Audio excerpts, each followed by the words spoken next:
problème avec le tatouage, c'est une fois qu'on en fait un, on en veut deux, une fois qu'on en fait deux, on en veut 15, enfin c'est vraiment, la pente est glissante. Ce tatouage, c'est le baron de Samedi. J'avais 16 ans, ma mère a fondu en larmes, et mon père l'a vu et m'a dit crétin, et on est passé à autre chose.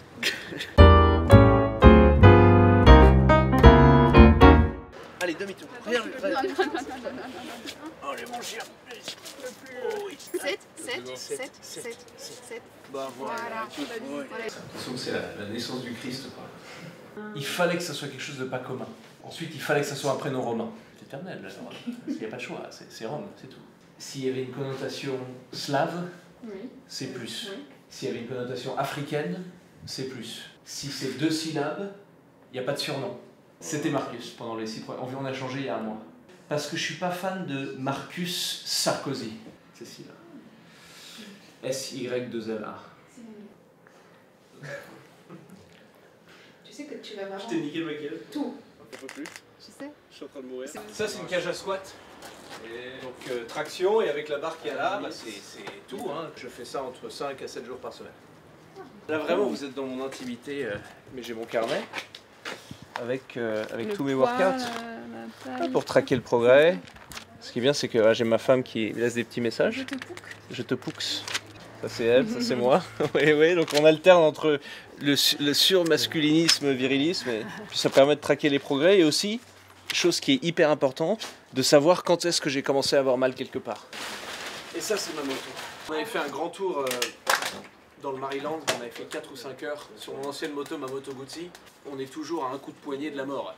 Et en fait, tous les autres automobilistes, déjà, ne savent pas conduire, et déjà ne voient pas les autres voitures, alors les motards, vous n'existez pas. Donc il faut tout le temps être dans une espèce d'équation mentale. Est-ce que lui va déborder? Est-ce que lui va freiner? Est-ce que vous voulez l'entendre? Viens.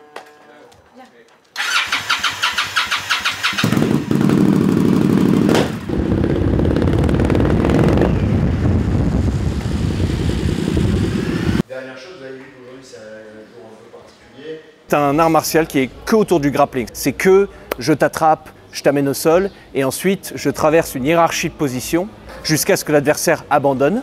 J'ai toujours été un fan d'arts martiaux, je regarde l'UFC, j'adore les combattants notamment français, je suis un immense fan de Benoît de Saint-Denis, de Cyril Gane, Manon Fiorot, Alice Michalkiewicz ici, combattante pro de l'UFC. C'est un énorme vaccin contre l'ego. Parce que si vous vous faites attraper par une ceinture noire ou une ceinture marron, enfin quelqu'un qui sait ce qu'il fait, c'est un peu comme si moi je me battais avec un enfant de 7 ans. C'est la même différence de force et de puissance. Tout le monde devrait faire ça, tout le monde devrait commencer. Si ce n'est juste pour être en meilleure santé, parce que ça apprend une discipline, parce que c'est un sport et un art magnifique, et parce que ça vous ouvre un univers intellectuel que, dans mon humble opinion, on ne retrouve pas dans les autres sports et dans les autres disciplines. Moi, je suis arrivé en me disant les mêmes conneries qu'on se dit tous quand on n'est pas en entraîné, c'est-à-dire t'as pas envie de me voir énervé. Hein. J'étais le clou à l'opposé du marteau tous les jours de ma vie pendant 1 an et demi. Je n'ai pas pu respirer pendant 1 an et demi. Un jour, oh malheur, vous chopez un étranglement. Et vous l'étranglez. Et je m'en suis même pas rendu compte. Et là, c'était fini. Maintenant, je ferai ça pour le restant de ma vie. C'est une drogue, ce sport. Bienvenue dans l'antenne RMC de Menton. Donc, ma radio, que j'aime de tout mon cœur, a eu la gentillesse d'installer un petit studio ici.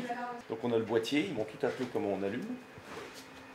Le spot, la caméra, et ma femme, dans sa sagesse et dans son bon goût infini, a décoré ça d'une façon très naturelle pour qu'on ait l'impression que ça ne soit pas un placard. Parce qu'en vérité, ce fut un placard. Oui, parfaitement. Est-ce que vous m'entendez? Oui, mais clairement, vous m'entendez pas, vous. Oui, il n'y a que le micro qui marche pas.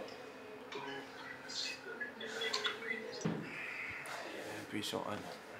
L'Argentine n'est pas la France. La crise que traversait celle-ci était, selon le président, terminale. Voilà la plus grande leçon, que l'homme est le moteur de l'histoire, que le politique détient encore du pouvoir.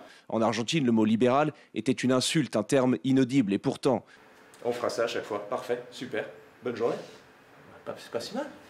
Il est pas cool, le mini Sarko, quand même.